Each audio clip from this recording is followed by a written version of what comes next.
Ça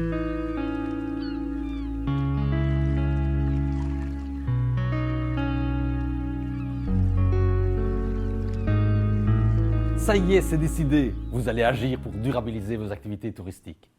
Vous allez augmenter les capitaux et en particulier, vous allez augmenter le capital environnemental. Admettons que vous soyez un hébergeur. Vous possédez un gîte, un hôtel ou une chambre d'hôte. Qu'allez-vous faire? On constate que, sur le terrain, le réflexe naturel de la majorité des opérateurs va les pousser à investir. Les uns dans des panneaux solaires, les autres dans des citernes à eau de pluie. La majorité vont également tenter de sensibiliser le touriste.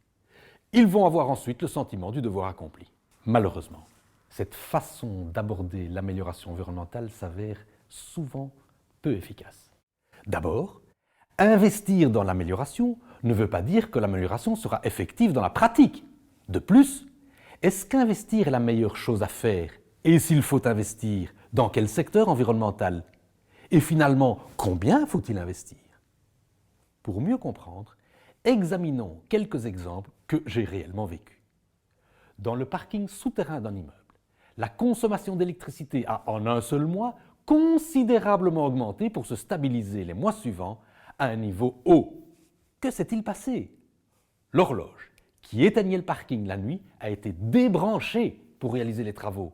À la fin de ceux-ci, elle n'a pas été rebranchée et le parking est resté allumé 24 heures sur 24.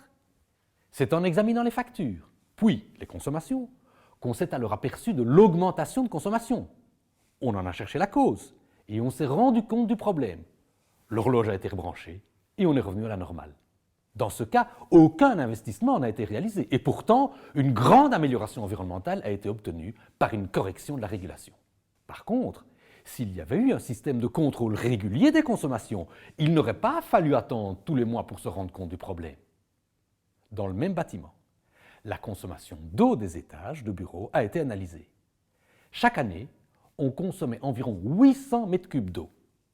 En suivant la consommation semaine après semaine, on a constaté, à certains moments, de grosses augmentations de consommation. Cela provenait d'une fuite dans les installations sanitaires. Après un entretien approfondi des toilettes, la consommation s'est remarquablement stabilisée et pendant 3 années de suite, la consommation a été inférieure à 600 mètres cubes par an. Là encore, on a réalisé des améliorations environnementales sans investissement et sans sensibilisation, juste un entretien. Mais ce n'est pas tout. La consommation d'eau de ce bâtiment se situait principalement dans la gestion de l'air conditionné. Chaque année, 1500 mètres cubes étaient utilisés pour ce poste, soit le double de la consommation des toilettes. Si le système de gestion du conditionnement d'air avait été bien réglé, la consommation annuelle aurait pu approcher 1000 mètres cubes par an. Mais des dérèglements intempestifs ont amené chaque année la consommation entre 1200 et 1500 mètres cubes. En fin de compte, le remplacement d'une vanne de l'ordre de 50 € a fini par ramener la consommation à 1000 mètres cubes par an. Que faut-il retenir des exemples sur la gestion de l'eau? Si un état des lieux n'avait pas été réalisé, on aurait oublié d'agir sur la consommation d'eau de l'air conditionné, car cela ne fait pas partie des idées reçues sur ce qu'il faut faire pour améliorer la gestion de l'eau. Dans une municipalité, des panneaux solaires ont été installés sur le toit de 5 écoles.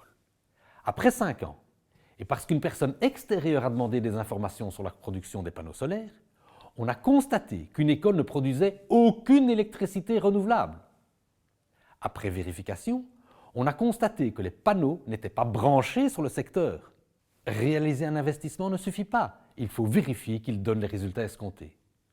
Vous constatez qu'une gestion intuitive du style « j'investis, je sensibilise » dans les domaines dont tout le monde parle risque d'être peu performante. Vous risquez d'investir dans des idées reçues, potentiellement mineures, d'oublier des actions peu chères mais très impactantes et sans contrôle de ne pas constater que l'investissement ne produit pas ses effets. À l'opposé de la gestion intuitive, il y a la gestion rigoureuse. Partez d'un état des lieux. Fixez-vous des objectifs en fonction de cet état des lieux, en examinant aussi leur rentabilité. Mettez ensuite ces objectifs en œuvre. Vérifiez si les résultats sont atteints. Ensuite, communiquez en connaissance de cause. Dans les vidéos suivantes, nous allons revenir sur les 3 méthodes d'action que sont l'amélioration continue, la labellisation et le benchmark. Ces 3 méthodes sont rigoureuses et vous amèneront sûrement et certainement vers un bon niveau de durabilité.